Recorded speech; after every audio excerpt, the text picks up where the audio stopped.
Salut les disciples. Alors voilà, on va faire le débrief de ce combat entre Wilder et Ortiz. Franchement, Wilder, je t'aime. Je t'aime parce que en boxe, t'es une catastrophe.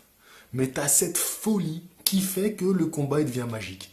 Il devient vraiment magique parce que dans ce combat-là, on va parler des mauvais côtés, des pires côtés de Wilder. Et on va pouvoir le comparer à Ortiz parce que sur le ring, ils nous ont fait mais des choses. Il y avait des trucs super et des trucs, mais c'est pas possible à ce niveau de boxe.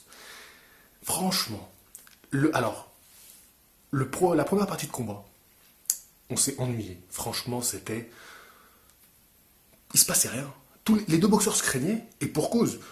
Ortiz, il savait que Wilder, il piquait, il avait un punch démoniaque, et Wilder, il savait que Ortiz, il était meilleur que lui techniquement.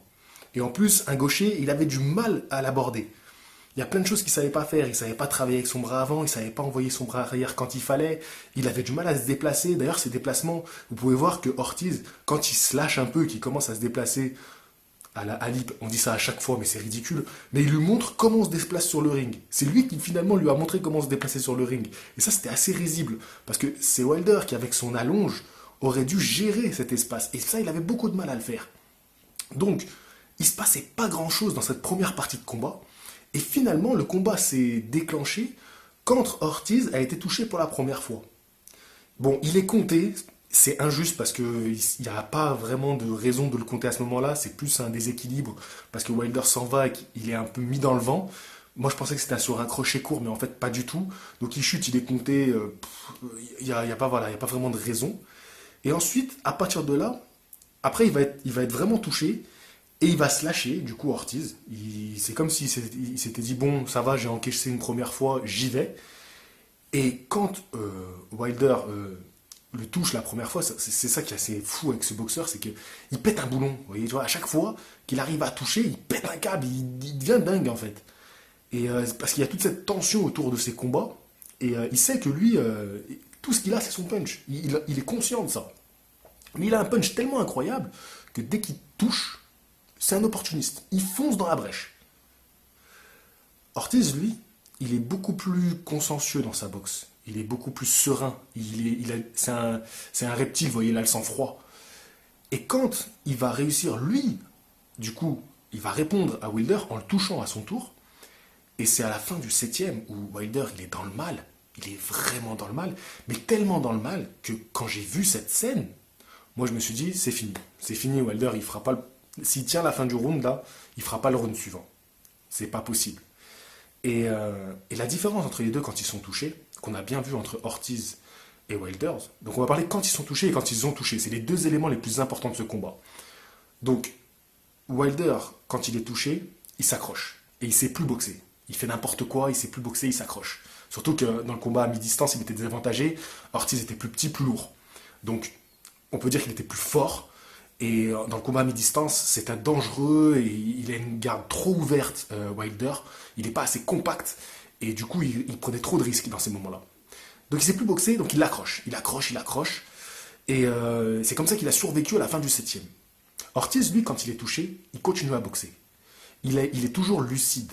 À un moment, dans le combat, vers la fin du combat, la deuxième partie, il va reculer sur un coup de Wilder, il va tituber, et Wilder va se jeter sur lui comme une bête, comme il fait toujours.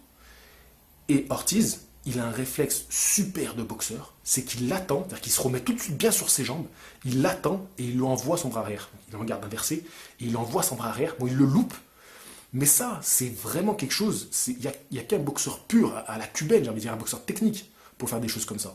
C'est-à-dire que même quand on est touché, restez boxeur. Et Wilder, ça, il sait pas le faire. Wilder, quand il est touché, eh ben, il s'accroche, il survit en fait. Il survit. Et à la fin du septième, il en prend. Mais vraiment des coups vissés en plus. On va parler de ça aussi, la différence des coups qui sont donnés entre Wilder et Ortiz. Donc Ortiz, vraiment, quand il a touché Wilder, il prend son temps.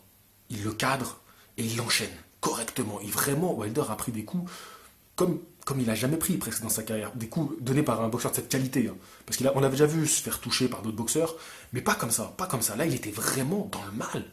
Et la fin du septième round, je vous disais, pour moi, c'était fini. Pour moi, c'était terminé. J'étais déjà en train de me dire comment la boxe américaine poids lourd va se relever de ça. Parce qu'à part Wilder, ils ont personne derrière.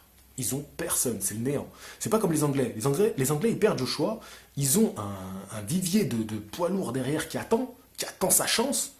Voilà, c'est Wilder, c'est la tête d'affiche des Américains. S'ils l'ont plus, c'est mort. C'est mort. C'est pour ça que moi j'étais persuadé que dans ce combat-là, tout serait fait pour que Wilder gagne. J'en étais sûr. Je savais que ça allait être Magouille et compagnie. Franchement, j'en étais persuadé. Parce que les Américains ne peuvent pas perdre Wilder. Pendant des années, il y a eu Klitschko qui a dominé. Les Américains ne s'intéressaient plus à la boxe poids lourd. Ils ne peuvent pas le perdre. Mais voilà. Donc, Ortiz, il savait qu'il fallait qu'il le mette KO. Et de la plus belle des manières. Parce que l'arbitre ne l'aurait pas arrêté. Enfin, je pense pas. Wilder, il prend des coups vraiment impressionnants. Et ce qui est beau et en même temps qui craint un peu avec lui, c'est qu'il n'a pas l'expérience de par exemple, poser un genou à terre pour récupérer. Donc je pense que le jour où Wilder va se faire mettre KO, ça sera KO net et précis. Ouais. Il n'y aura pas de discussion. Ortiz, il a un peu plus ce métier. Je pense que des fois, bon, il est bien touché, mais je pense qu'il aurait été du genre à s'il fallait mettre un genou à terre pour récupérer, il l'aurait bien fait. De toute façon, comme il reste bien boxeur, il a toujours gêné Wilder, même quand il était touché. Et Wilder, il prenait des risques, même quand il avait touché Ortiz. Donc, huitième round, Wilder, il récupère. Alors, je sais pas comment Ortiz a peut-être voulu trop prendre son temps, peut-être qu'il était trop persuadé que c'était plié, comme tout le monde. Enfin, moi, j'étais persuadé que c'était plié, et que du coup, il avait qu'à attendre le moment où il pouvait le toucher, ce qu'il a fait depuis le début du combat, pour pouvoir le mettre KO. Et il n'avait pas tort, il n'a pas tort d'avoir eu cette stratégie-là. Parce qu'il l'a vraiment dominé. Et dans le huitième round, il le domine complet. Et on se dit, bon bah comment Wilder va pouvoir survivre jusqu'à la fin du combat. Ou en tout cas, la question c'était quand est-ce qu'il va vraiment tomber. Mais, comme souvent avec Wilder et avec les punchers, il arrive à le retoucher et il renverse la vapeur. Il renverse la vapeur totalement et Ortiz, ben voilà, sur le dernier round, c'est le dixième il me semble. Il est arrêté par l'arbitre deuxième ou troisième fois qu'il va au tapis, deuxième fois il me semble. Au début je me dis bon c'est un peu prématuré, comment il l'arrête. Je m'étais déjà dit qu'il était bien touché parce qu'il mettait plus de coups justement dans ces moments-là. Comme jusqu'ici, quand il avait été touché, il avait toujours bien répondu à Wilder. Et là, il n'arrivait plus à répondre. Je me suis dit, ah, là, c'est qu'il est vraiment touché. Et quand je vois les images au ralenti, il se prend quand même un bel uppercut quand il tombe sur la dernière fois qu'il va au tapis. Et là, je me dis, ouais, il serait de toute façon pas relevé de ça. Et de toute façon, il conteste même pas à la fin, quand il y a tout le monde autour de lui, il conteste même pas. Euh, Parce qu'il était vraiment durement touché. Et ce qui est intéressant, quand vous regardez les images au ralenti, c'est que les coups de Wilder ne sont jamais des coups vissés à la mâchoire. C'est toujours des coups il va l'assommer sur la partie frontale en fait. Bon, c'est dû au fait que Ortiz avait une bonne garde. Vraiment, il avait une très belle attitude dans ce combat-là. J'ai parlé de ses déplacements tout à l'heure, mais il y avait aussi sa garde et la boxe qu'il a proposée. Lui travaillait bien avec son bras avant, donc qui était son bras droit, et il allait bien chercher avec son bras arrière. Wilder a cette souplesse qui fait qu'il arrive à anticiper les coups, à les esquiver et que, bon, du coup, on a l'impression que souvent qu'il va être touché, qu'il va tomber, mais c'est parce qu'il a cette souplesse incroyable qui fait qu'il est constamment dans une sorte de déséquilibre. Et du coup, je vous parlais des coups de Wilder, voilà, quand il arrive, quand il assomme Ortiz, c'est jamais des coups vissés. C'est des coups qui vont être portés voilà, sur la partie frontale, au-dessus des gants. Mais c'est pour vous dire la puissance de punch qu'a ce gars. Parce qu'il faut se rappeler qu'il est plus léger quand même que Ortiz. Donc ça, chez les poids lourds, c'est quelque chose d'important. Et malgré ça, il arrive à l'assommer. Mais à l'assommer, parce que Ortiz, quand il tombe, c'est vraiment qu'il est assommé. Et Ortiz, je pense que quand même, c'est pas une petite nature. En tout cas, Wilder nous a montré qu'il a pris des coups dans ce combat-là. Vraiment. Il a été dans le mal. Il a montré qu'il n'avait pas la palette technique et ni l'expérience pour savoir bien réagir à ça. Son problème, c'est ça, c'est que quand il touche, il se précipite et il fait n'importe quoi. Tout le temps, tout le temps, tout le temps. Il n'arrive pas à finir son adversaire. Comme un Ortiz, lui, prend bien son temps, il l'a cadré. Vraiment, à ce moment-là, c'était presque une leçon de boxe. À la fin du septième et même dans le huitième, c'était presque une leçon de boxe. Et Wilder, lui, c'est tout sur sa droite. Par contre, comme je vous ai dit, un opportuniste. S'il touche une fois, il va tout faire pour dégommer le mec. Tout. Quitte à faire n'importe quoi. Et c'est ce qui fait que ça rend le combat magique. Ça fait. C'est extraordinaire, quoi. C'est pas en boxe que c'est extraordinaire, mais jamais de la vie. Mais quand on compare à Klitschko, qui lui aussi, on se faisait chier dans ses combats, mais il n'y avait pas ce grain de folie. C'est-à-dire que Klitschko, il boxait simple. Alors ça, par contre, Wilder, il devrait s'en inspirer de Klitschko. De toute façon, Wilder, il devrait s'inspirer de presque tous les champions qui ont existé, au lieu de les critiquer. Parce que il boxe pas assez simple. Au début du combat, j'ai envie de dire, mais merde, boxe simple. envoie tes jabs, envoie ton par arrière, tu sais le faire en plus. Bon, il craignait Ortiz, parce qu'il craignait de se faire contrer, il craignait de se faire endormir. Mais boxe simple, décroché court, tu t'en vas, tu te déplaces, un, deux, trois coups, pas plus. Mais voilà, il se précipite toujours sur son adversaire. Et bon, je pense qu'il y avait beaucoup de crainte dans ce combat-là, beaucoup d'enjeux, et c'est pour ça aussi qu'il pète tellement des câbles quand il gagne. On a eu le meilleur et le pire dans ce combat. On a eu des moments où, enfin, le début du combat, je me suis dit, oh là là, qu'est-ce que c'est que ce combat? Qu'est-ce que ça va être encore? Il commence à avoir des sifflets dans la salle.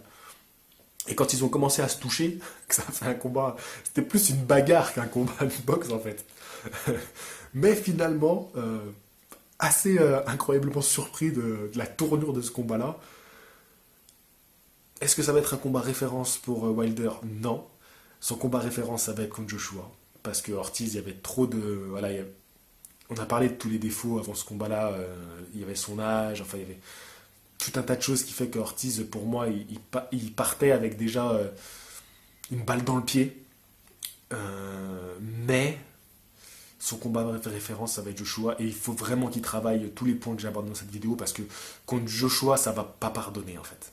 Il n'aura pas droit à faire ces erreurs-là. Ces erreurs qui sont presque des erreurs de débutant. S'il les fait contre Joshua, c'est mort. C'est mort. Après, ce qui est magique avec lui, c'est que sur un coup, il peut faire tomber n'importe qui. N'importe qui. C'est ça qui est incroyable avec lui. Mais il ne peut pas avoir une palette de boxe comme ça face à un Joshua. Parce que Joshua, lui, par contre, techniquement, c'est un autre niveau. Et il a la puissance, voilà, il a le gabarit. Ça va être très dur. Quand j'ai vu ce combat, la réflexion que je me suis faite, c'est que Wilder ne pourra pas battre Joshua. À moins, enfin, comme toujours avec lui, que sur un coup magique, il l'explose. Et c'est bien possible parce que Joshua n'a pas un montant extraordinaire, mais ça va être difficile, ça va être très difficile. Voilà, moi maintenant je vais filer voir les autres combats que j'ai pas pu voir dans cette soirée. Donc il y avait Barrera contre Bivol, je crois que ça s'appelle comme ça j'ai hâte de le voir, donc je vais vite le chercher sur YouTube ou Dailymotion. Allez sur Dailymotion, il y a souvent beaucoup de combats. Je vous dis, j'allais vous dire bonne nuit parce que c'est encore la nuit, mais non, passez une bonne journée, un bon dimanche, et à la prochaine, fighting!